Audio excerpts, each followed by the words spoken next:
고구려와 백제는 4세기 후반에 대충돌로 벌어집니다.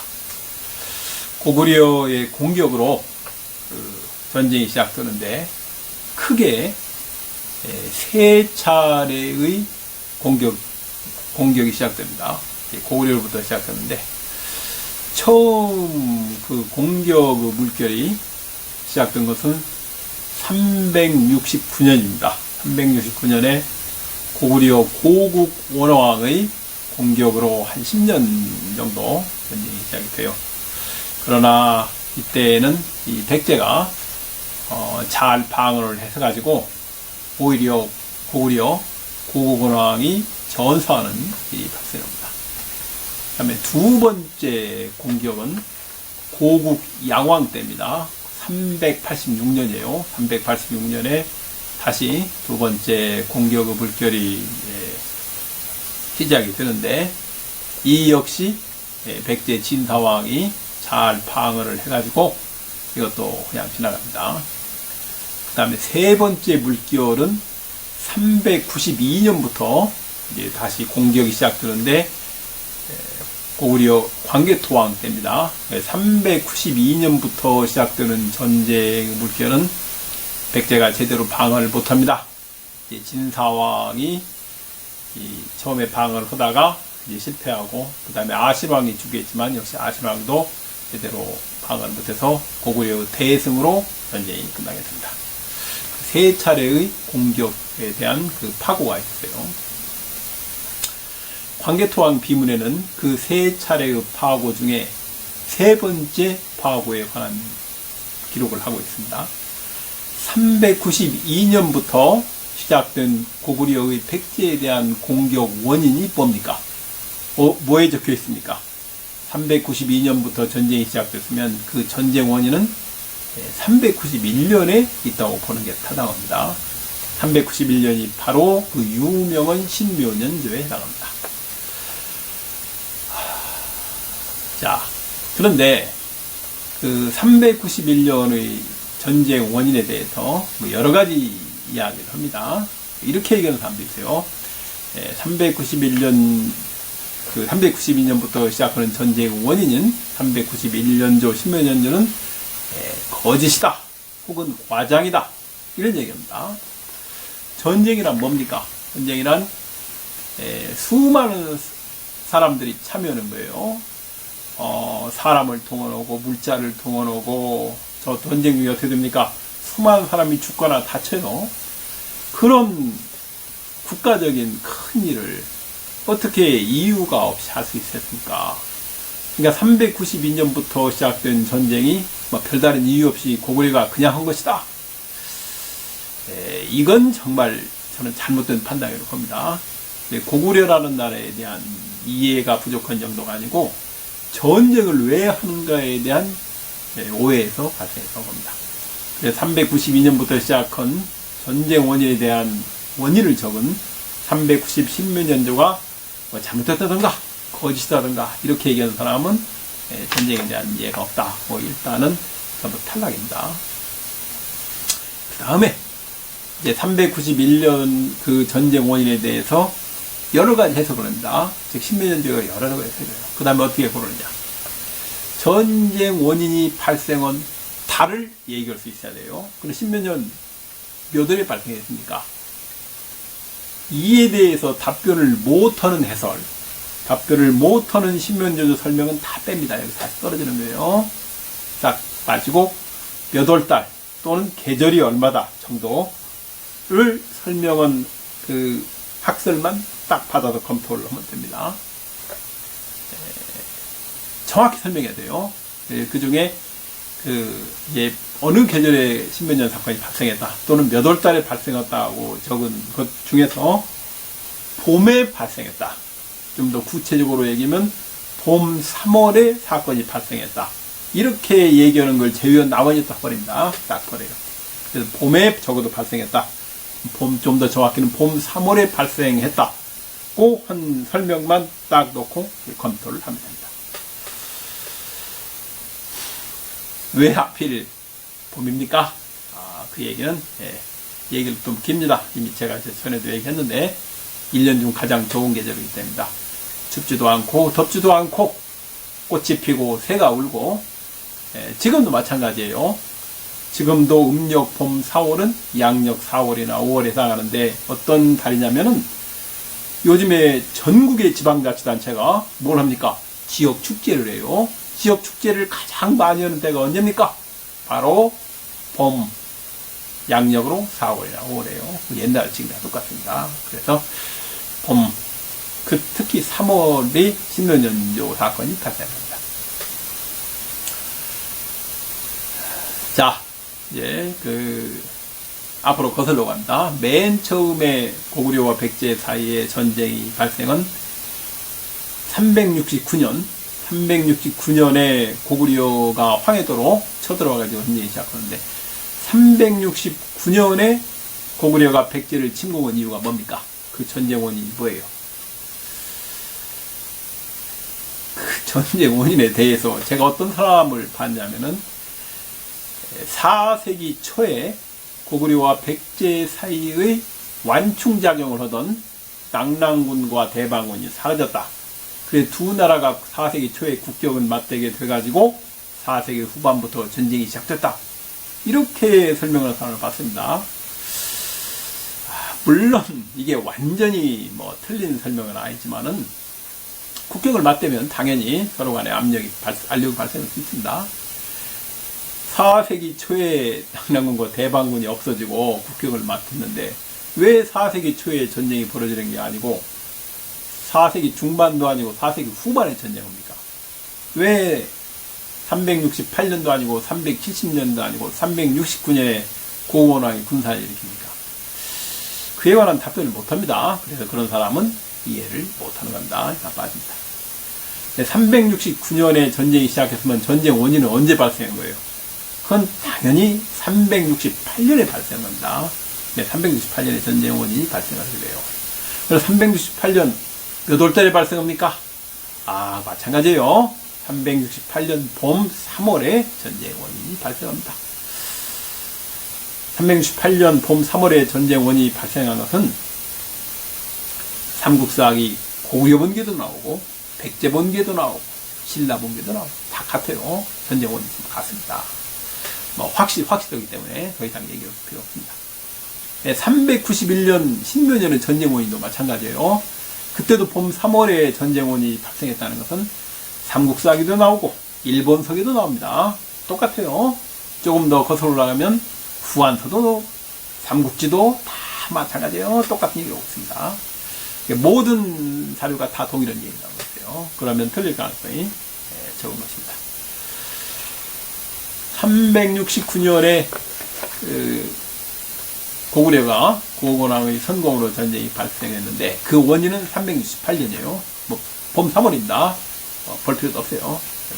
하나 보겠습니다. 구체적으로 전쟁 원인이 무엇인가? 자, 어디를 볼까요? 백제봉기를 한번 보겠습니다. 어디나 마찬가지예요. 백제봉기를 한번 보면 뭐라고 써 있느냐?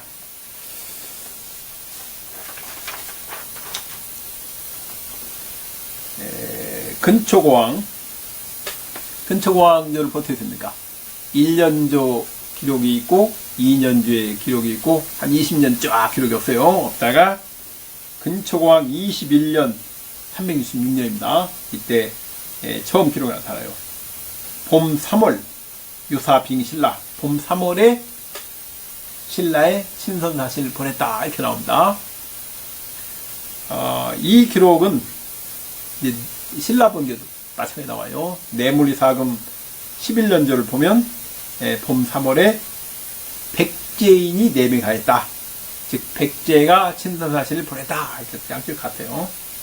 그 다음에 문제 368년 전쟁의 원인이 발생한 368년도 언제 발생했습니까? 봄 3월 맞는 거예요. 봄 3월이면 유사, 신라, 송, 양마, 도필 신라의 사신을 보내 좋은 말 두 필을 보냈다 이런 뜻입니다. 신라봉기도 맞아요. 백제의 사신이 와가지고 좋은 말 두 필을 보냈다 했어요. 이렇게 받았어요. 이게 무슨 뜻입니까? 이걸 보는 순간에 어떤 느낌이 들어요? 전쟁이다. 전쟁입니다. 이거 전쟁에 대한 얘기예요. 근초고왕이 고구려에 대해서 선전포고하는 겁니다. 이건 보는 순간에 야 이거 난리 났구나. 역사를 좀 아는 사람이면 바로 큰일 났구나. 전쟁의 먹구름이 몰려오는 거죠. 그럼 아니 백제가 신라에 말 보냈는데 이게 왜 고구려에 선전포고가 되는 겁니까? 그렇게 물어보는 사람들이 있습니다. 제 책 보면 자세히 설명이 있어요. 자세히 설명했는데, 간략히 요약하면 뭐냐면, 백제에서 말 선물이 뭡니까? 말 선물은 혼인 선물이에요. 혼인. 그 다음에 삼한, 마한, 변한, 지난. 삼한 지역에서는 국가와 국가 간의 혼인을 언제 합니까? 봄에요, 봄에. 봄 중에서 가장 선호하는 게 봄, 3월이었어요. 봄에 더군다나 3월에 신라에 말 보내면 어떻게 돼요? 혼인하는 거예요. 그러니까 신라 왕실의 여인, 구체적으로 공주입니다. 신라 공주가 근초공왕한테 시집을 오는 거예요. 그래서 근초공왕은 신라 왕실의 여인을 왕비로 세우고 뭐가 됩니까? 백제왕이 되는 겁니다. 이때 그러니까 368년 봄 3월에 근초공왕이 백제왕이 됐어요. 그럼 아니 백제왕이 제23년째 백제왕이 되면 그럼 그전에는 뭐였습니까? 이렇게 물어볼 수 있습니다. 달라요. 그러니까 368년 봄 3월 전에는 백제왕이 아니었어요. 백제왕이 아니고 한강변에 있던 많은 소국 중 하나의 왕이었어요. 그러다 368년 봄 3월에 신라의 말 2마리 보냈다는, 즉 신라하고 혼인을 하면서 한강 지역 전체의 왕이 되는 겁니다. 지배자가 되는 거예요. 이제 백제왕으로 공립이 됐으니까. 이제 이것이 고구려와 어떤 관계를 맺느냐 그랬죠. 그 중간에 이제 국경을 접하지 않을 때, 고구려와 백제가 접하지 않을 때는 백제에서 백제왕이 되건 뭐건 상관이 없어요. 그런데 두 나라가 국경을 접한 상태가 어떻게 됩니까? 근초고왕이 백제왕이 되면은 이 경기도, 강원도는 물론이고 황해도 지역까지 일제히 근초고왕이 신민이 되는 거예요. 무슨 뜻이냐면 그 전에는 황해도의 대방 땅이 고구려 영토였어요. 고구려 영토인데 368년에 봄 3월에 그 황해도가 백제의 신민이 되는 거예요. 백제 안에 들어오는 겁니다. 그러면 고구려 입장에서 어떻게 됐어요? 고구려는 남부 지방 통치가 풍요하는 겁니다. 이거 가만히 있을 수 있습니까? 가만히 있을 수 없죠. 그러니까 결국은 다음에 대군을 이끌고 황해도로 치고 내려가는 겁니다. 어쩔 수 없는 거예요. 국가 유지를 위해서는. 자, 이제 근초고왕 입장에 봅시다. 자기 신민이 공격을 받는데 그걸 그냥 둘 수 있습니까? 가서 방어해야죠. 그래서 근초고왕이 한강변, 강원도, 경기도, 그 다음에 황해도까지 전체 소국 군대를 끌어모아가지고 방어로 가는 겁니다. 그리고 두 나라의 전쟁이 시작되는 거예요. 더 자세한 얘기는 제 책일 겁니다. 이제 근초고왕 앞에 기록 20년 정도가 대략 20년 정도 공백인데 왜 공백이냐? 그 이유는 백제왕이 아니었기 때문이에요. 그 기간이 백제왕이 아니에요. 그래서 그건 누가 지은 겁니까?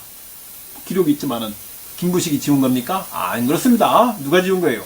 근초고왕이 지은 거예요. 자기가 삭제한 겁니다. 그 20년 동안에 무슨 이상한 이야기를 하는 사람도 있는데 그 탐구하기 이해하지 못하기 때문에 그런 일이 벌어지는 거예요. 제가 이 정도 얘기하면은 이제 이렇게 말씀하시는 분이 있습니다. 아니 368년에 신라에 말을 보냈다고 했지 혼인했단 말이에요. 어디 나옵니까? 말 선물이 혼인했단 말이에요. 어디 나와요? 책에 나오는 얘기만 합시다. 안 나오는 얘기 지어내지 말고 이렇게 얘기해 보시는 분이 있습니다. 책을 잘 봐야 된다. 잠깐 쉬었다가 그에 관한 얘기를 계속하도록 하겠습니다.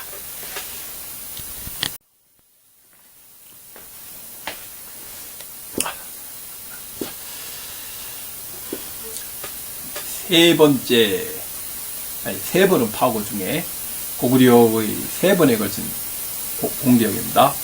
첫 번째가 고고원왕에 의한 공격, 369년에 시작되고, 두 번째 파하고는 고국 양왕에 의한 공격 386년이 시작되고, 세 번째가 광개토왕에 의한 공격 392년부터 시작됩니다. 그러면 392년 공격도 391년 봄 3월에 원인이 발생했고, 369년의 공격도 1년 전인 368년 봄 3월에 공격 원인이 발생했으면, 고국 양왕에 의한 386년입니다. 386년 공격도 그러면 그 전해인 385년 봄 3월에 발생했습니까? 원인이 이렇게 묻는다면 그건 아닙니다. 그건 아니에요. 그럼 뭡니까? 386년도에 발생한 고국 양왕 때 고구려 백제에 대한 두 번째 공격 파고는 그것 때문에 발생한 게 아니에요. 그럼 무엇 때문에 발생했습니까? 그건 좀 다른데, 진서에 보면 나옵니다. 진서에 보면은 뭐가 나오냐면, 여휘라는 목지국 지인왕이 있었어요. 여휘라는 목지국 지인왕이 이 동진의 사신을 보내가지고 386년 4월입니다. 무슨 사지, 절, 도독, 진동장군, 백제왕의 책봉을 받습니다. 그래가지고 그럼 어떻게 됩니까? 목지국이 이번에 삼한 전체를 통치하는 거예요. 전체를. 그게 이제 그 전쟁 원인이에요. 그것 때문에 그해 고국 양왕이 백제를 공격을 됩니다. 그건 좀 달라요. 그것은 조금 다르고, 아무튼 369년의 전쟁 원인은 368년 봄 3월에 발생을 하게 된다. 그러면 그 말 선물이 정말로 혼인 선물인가? 그걸 어떻게 알 수 있느냐? 이걸 한번 확인해 보도록 하겠습니다.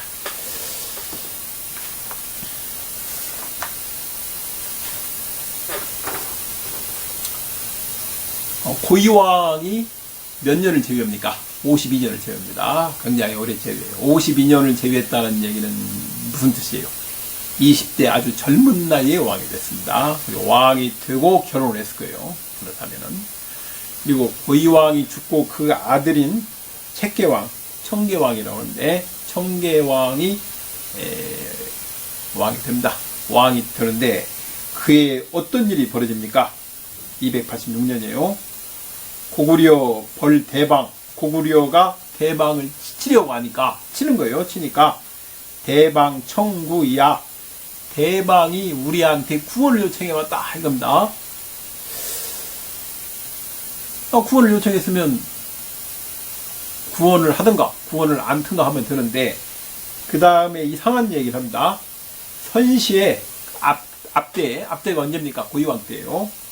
왕, 취, 대방왕녀, 보고와 위 부인, 왕이 대방왕의 딸을 부인으로 삼았기 때문에, 취해서 부인 삼았기 때문에 어떻게 탄 얘기예요?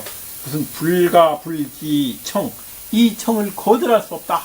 그러니까 대방이 고구려 공격을 받으니 우리를 도와달라고 하고 있는데, 만약에 보통 같으면 안 돕는데, 또 안 돕는 얘기예요. 그런데 왕비가 대방 왕의 딸이다, 대방국 공주라서 어쩔 수 없이 대방을 돕지 않을 수 없다, 이렇게 얘기를 하고 있어요.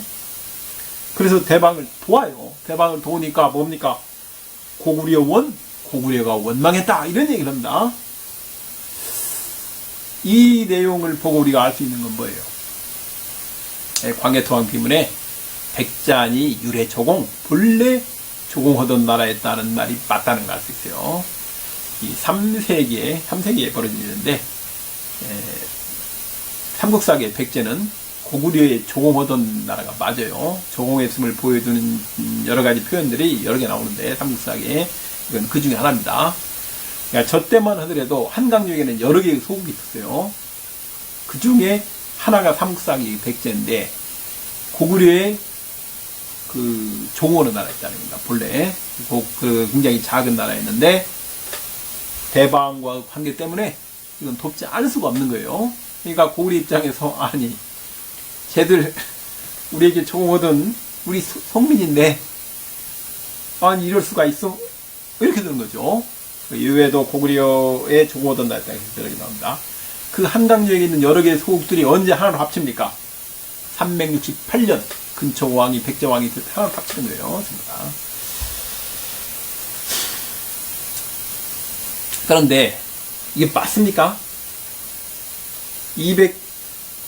그러니까 다시 368년에 하나로 합쳐요. 그러니까 한강역의 소국들이 하나로 합치는 거예요. 요것은 286년이니까 그보다 훨씬 전 얘기입니다. 한 80년 전이에요. 그러니까 한강역의 소국들이 전부 분리되어 있을 때 그 중에 7개의 기록인 거예요. 삼국사기는. 과연 고구려가 대방을 쳤는지, 정말로 책계왕이 청계왕이라고 하는데 대방국과 결혼을 했는지, 이걸 어떻게 알아요? 이건 맞아요. 그걸 어떻게 할 수 있냐면은 이런 겁니다. 245년에 구체적으로 245년 겨울 10월에 고구려와 위나라의 전쟁이 함흥평야에서 고구려가 최종 승리를 하면서 전쟁이 끝나요. 그리고 그 1년 4개월 후인 247년 2월에 고구려가 평양성을 쌓고 지금의 대동강역 평양으로 임시 천도로 됩니다. 종묘사제 옮겨 천도가 돼요. 그러니까 그동안에 쓰던 그 수도인 압록강의 중미의 환도성이 전쟁터로 완전히 폐허가 됐어요. 폐허가 되니까 도저히 수도를 쓸 수 없어가지고 1년 4개월 후에 247년 봄 2월입니까? 네, 대동강역 평양으로 천도하는 거예요. 이에 대해서 이상한 얘기를 하는 사람도 있는데 그 전부 잘못된 것입니다. 이상한 얘기는 크게 두 가지가 있어요. 첫 번째, 이 고구려 봉기가 1년이 틀렸어요. 이게 245년인데 이 잘못해가지고 246년으로 적었습니다. 그 이유는 삼국지와 자치통감의 1년 차이 때문에 이제 벌어진 거예요. 네. 이렇게 얘기하는 사람이 있습니다. 아니 246년 10월에 전쟁이 끝났는데 어떻게 4개월 후인 247년 2월에 성을 다 쌓고 천도하느냐, 성 쌓는 게 쉽느냐. 잘못된 겁니다. 4개월이 아니고 1년 4개월이에요. 그 다음에 그때는 낙랑군이 있는데 어떻게 여기로 천도하느냐. 이거 잘못된 것입니다. 당시 낙랑군은 요동에 있었어요. 근데 이해를 잘못하니까 그런 얘기를 하게 되는 겁니다. 그래서 247년에 평양성을 쌓고 고구려가 천도를 해요. 그래서 평안남도로 딱 천도를 하니까 그럼 어떻게 됩니까? 당연히 고구려 압력이 남쪽인 황해도에 밀려오는 겁니다. 고구려 압력이 밀려오는 거예요. 계속. 그래서 286년에 고구려가 쳐들어오니까 대방이 삼국사기 백제에 구원을 요청하고 이것도 맞습니다. 충분한 합리적인 기록이에요. 그러면 대방왕 딸과 결혼했다는 말이 맞느냐? 이거 어떻게 할 수 있습니까? 대방국과 혼인할 정도의 국가적으로 국가와 결혼이 혼인하는 거죠. 중요한 사건이면은 삼국사기의 흔적이 나와야 됩니다. 무엇인가? 아무것도 안 나올 수 없어요. 그럼 어떻게 우리가 흔적을 찾습니까? 이렇게 알 수 있는 거야. 고이왕이 52년을 제외했다. 그 중에서 언제쯤 자식을 혼인시켜가요?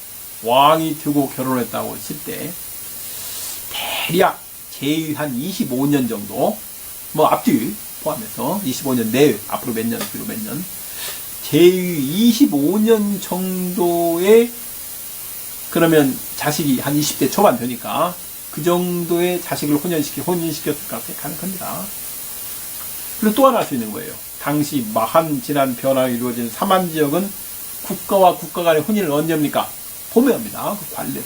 관례예요. 그래서 제25년 전후로 해서 봄에 대방국과 혼인했을 가능성이 커요. 뭔가 흔적이 없을까 찾아보는 겁니다. 즉 삼국사기를 열고 고이왕 25년 전후해 가지고 백제가 북방 세력과 접촉한 흔적이 혹시 없는가? 이걸 보는 겁니다. 그래서 딱 이제 살펴보는 거예요. 그래서 삼국사기를 핍니다. 삼국사기를 피고 고유왕조를 봐요. 고유왕조 한 25년 전후에 특히 봄을 잘 봐야 합니다. 봄이 국호는 계절이니까. 자, 읽어보겠습니다. 고유왕 25년, 25년입니다. 봄, 계절이 봄입니다. 뭐라고 합니까? 말갈장 나갈 헌 양마 열필, 말가르 대장 나갈이 좋은 말 열필을 바쳤다. 아하, 보과공주가 나갈의 딸이었구나. 이게 우리가 아는 겁니다. 이 말갈이 백제와 손잡고 백제의 지원을 받아서 대방국으로 독립했구나. 이거 아는 거예요. 바로 대방국 시조가 나갈왕이구나. 나갈왕. 그 보가공주는 바로 대방국 시조 나갈왕의 딸이었구나. 정확한 겁니다. 예측은 지점에 기록이 딱 나와요. 말 선물이 바로 혼인 선물이었구나. 훗날 중국의 왕조는 백제왕에게 대방왕이라는 시호를 주는데 이해가 합니다. 대방국이 결국 백제의 도움으로 건국된 나라라는 거예요. 백제의 도움으로. 그럴 수밖에 없는 겁니다. 그래서 이제 우리가 황해도 대방의 역사를 대충 이제 알 수 있어요. 어떻게 돌아가는가를 알 수 있습니다. 203년에 요동의 요하루에 그 대방국이 설치가 돼요. 대방국이 설치되니까 수많은 대방인들이 한반도로 이 피신을 오게 됩니다. 막 몰려드는 거예요. 난민들이 와가지고 황해도와 경기도로 몰려드는데요. 황해도에서 어떻게 합니까? 이제 황해도까지 왔어요. 그러니까 거기가 비교적 세력을 공격했던 거예요. 그러니까 공손씨가 추격해옵니다. 황해도까지 추격해요. 그 낙랑군이 거기까지 확대되는 거예요. 아니, 낙랑군이 아니죠. 대방군이 황해도까지 확대되는 거예요. 그래서 대방군 치하에 있다가 238년에 그 공손씨가 망합니다. 위나라에 망해요. 망하고 이제 위나라가 그 요동의 대방군을 차지하게 돼요. 요동의 대방군 낙랑군을 차지하게 되고, 마찬가지로 황해도에 있는 대방 땅에도 위나라의 세력이 몰려왔는데 245년에 고구려와 유가 전쟁을 합니다. 그래서 고구려가 승리해요. 위나라 세력이 약화되는 틈을 타가지고 그 대방군 치하에 있다가 백제와 손잡고 백제의 지원을 받아서 대방국으로 독립한 겁니다. 고유왕 25년 언제입니까? 바로 258년이에요. 258년에 대방국으로 독립했다. 이렇게 알 수 있는 거예요. 대방국으로 독립했는데 그로부터 한 30년 후에 286년부터 고구려 공격을 받아요. 대방국이. 그래서 290년대에는 완전히 고구려의 영토가 되는 겁니다. 그 다음에 마지막 어떻게 됩니까? 마지막은 신라 기리미사금 3년이면 서기 300년이에요. 300년에 낙랑대방 양국규보, 서기 300년에 대방국 왕실이 고이왕과 나거랑이 혼인한 것을 볼 때 둘이 나이가 비슷하다고 봐요. 그러면 이 무렵은 고이왕의 손자 때니까 역시 나갈왕의 손자 때라고 봅니다. 그래서 대방국은 나갈왕에 시작해서 그 아들 손자 때 결국 신라의 왕실이 귀복하고 신라에 흡수되고 사라진 걸 알 수 있습니다. 300년에 정말로 대방 왕실이 신라에 귀복했는가는 어떻게 우리가 또 압니까? 뭐 어떻게 할 수 있고 고고학적으로 하는 겁니다. 어떻게 하느냐? 4세기 초에 황해도에 고구려가 남평양을 건설해요. 장수산성을 쌓는 등 남평양 건설을 하니까 그 남평양 건설을 하는 건 뭐예요? 성을 쌓고 대규모 인마를 동원하는 거예요. 사람 동원하고 말 동원하고 물자를 동원하는데 그 명목상인 그룹이 있던 대방 왕실이 견딜 수 있습니까? 못 견디죠. 그래 이제 돼가지고 소멸을 갖으니까 신라로 귀복을 한 겁니다. 그래서 그 남평양 건설쯤에 대방국이 신라에 귀복했다. 이건 고고학적으로도 아주 정확한 기록입니다. 왜 하필이면은 대방국이 백제가 아니고 신라로 귀복을 했느냐? 이게 문제인데 이건 저도 모릅니다. 솔직히 말씀드려서 정확히 알 수 없어요. 근데 당시에 서기 300년의 신라는 이건 국가도 아닙니다. 국가도 아니고 백제 진왕의 통치를 받는 하나의 통치 영역 중 진안의 한 지역에 불과했어요. 그러니까 그 신라 왕실이 받고 싶어서 받은 게 아니에요. 뭐 낭랑 대방 왕실이 신라에 귀복한 것은 뭐 신라가 받고 싶어서 받은 게 아니고 보낸 겁니다. 진왕이 이 대방 왕실을 얘기를 해서 신라로 보냈다고 합니다. 아니면 대방 왕실이 스스로 자기들이 신라로 가겠다. 그래서 허락을 받아서 갔는지 정확히 알 수 없어요. 그러나 고고학적으로 이게 황해도의 남평양 건설을 되기 때문에 이건 정확하다. 대방 왕실이 더 이상 버틸 수 없어가지고 신라로 귀복한 건 정확합니다. 그 다음에 그러면 이제 요동에 있던 요하하류에 있던 대방군은 어떻게 되느냐?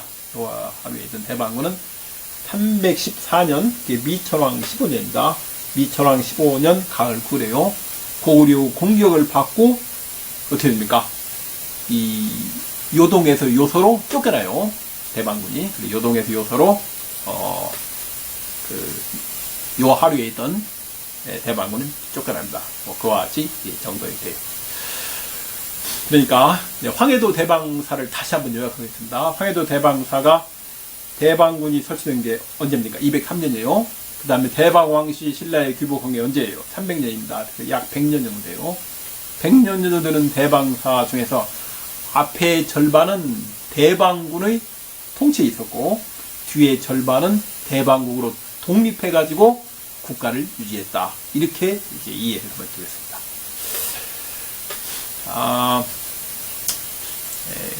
다음 시간에도 계속 올 거예요. 석천동 고문군은 아직 본격적으로 나오도 안 했습니다.